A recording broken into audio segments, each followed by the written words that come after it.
For over 700 years, the island of Ireland lived under the shadow of its powerful neighbor, England.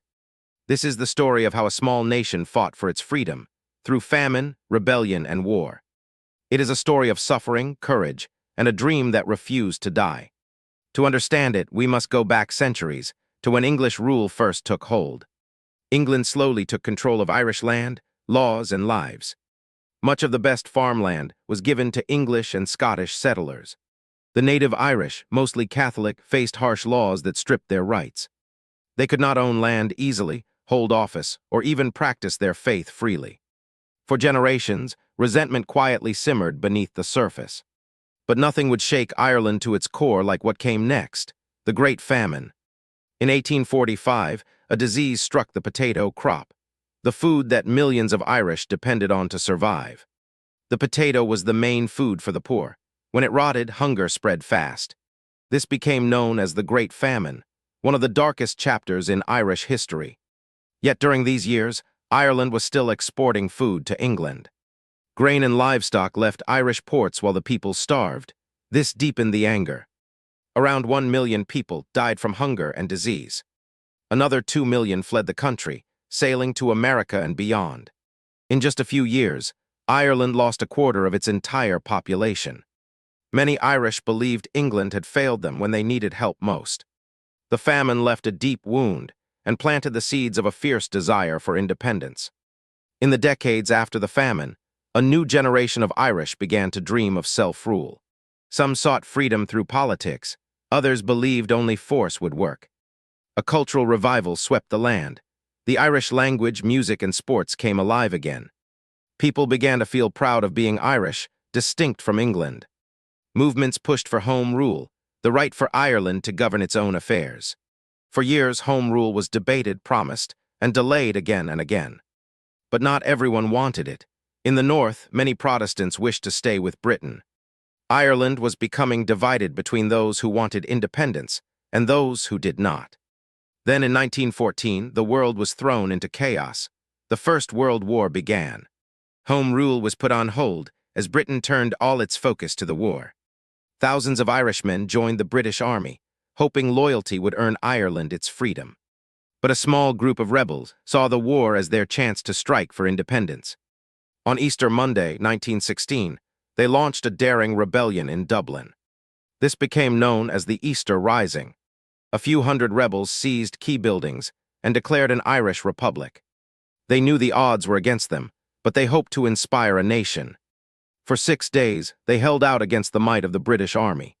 But they were vastly outnumbered. The rising was crushed and Dublin lay in ruins. At first, many Irish people did not even support the rebels.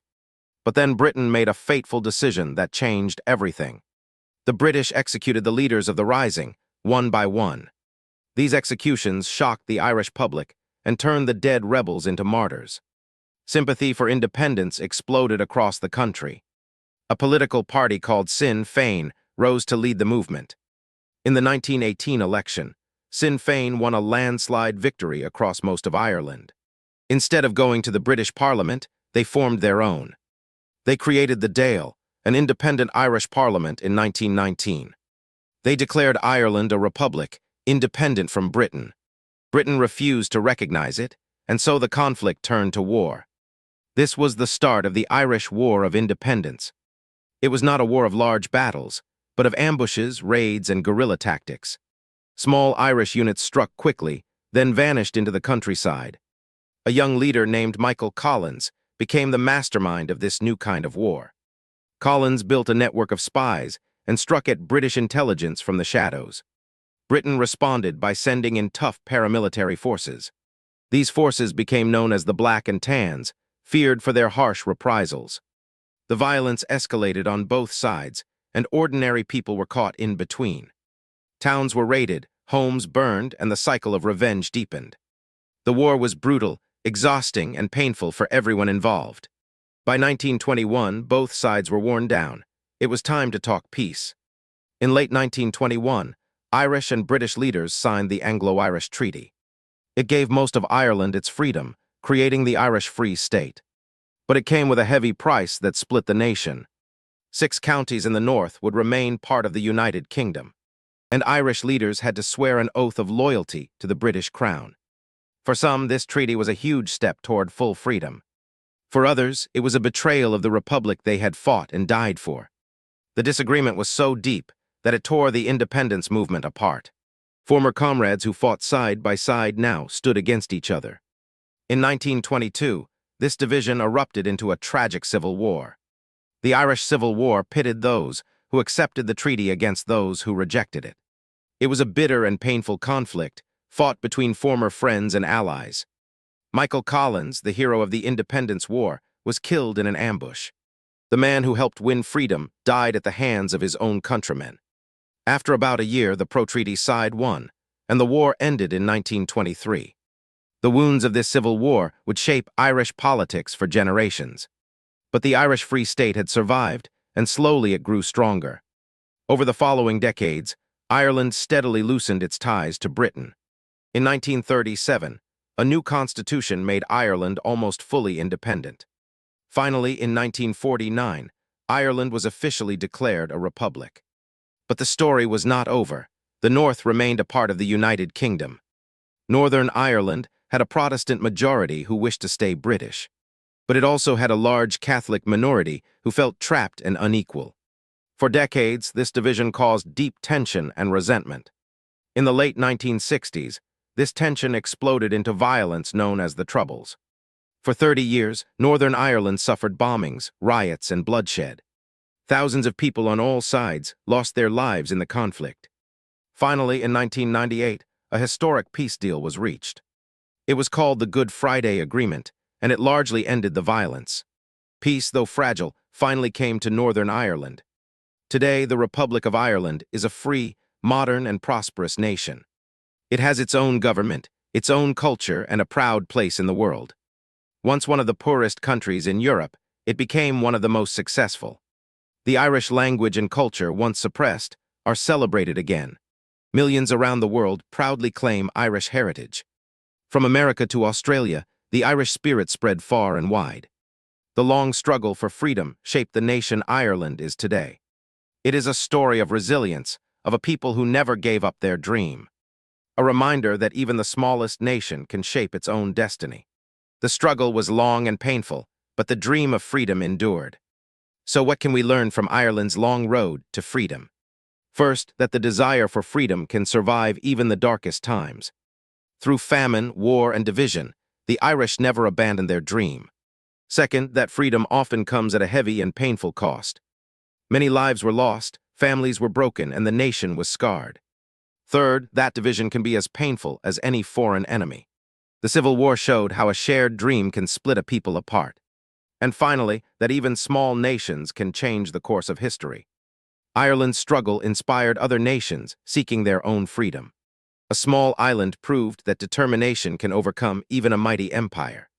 Think about an ordinary Irish family living through these centuries. They survived the famine that took so many of their neighbors. They saw their children leave on ships, never to return. They lived through rebellion, war, and the birth of a new nation. Their courage and endurance built the Ireland we know today. Every free nation has a story like this, written in struggle and sacrifice. Ireland's story reminds us that freedom is never given, it is earned. And once earned, it must be protected by each new generation. The green fields of Ireland stand today as a testament to that spirit. A small island that dared to dream and made that dream real.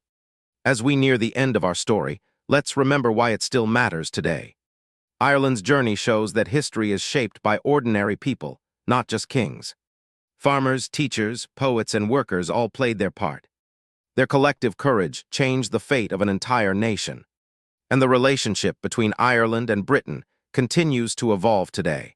Former adversaries are now partners and neighbors in a changed world. The wounds of the past are slowly healing, though they are not forgotten. Ireland's story is a powerful reminder of the price and the value of freedom. It is a story of a people who endured everything and never lost hope. From famine and war rose a free and proud nation that the world admires. Let's look closer at some of the heroes whose names live on today. Michael Collins, the brilliant strategist who reshaped how wars are fought. Eamon de Valera, who helped shape Ireland for decades as its leader. countless ordinary men and women whose names history never recorded. They marched, they fought, they suffered, and they hoped. Each played a small but vital part in a much larger story.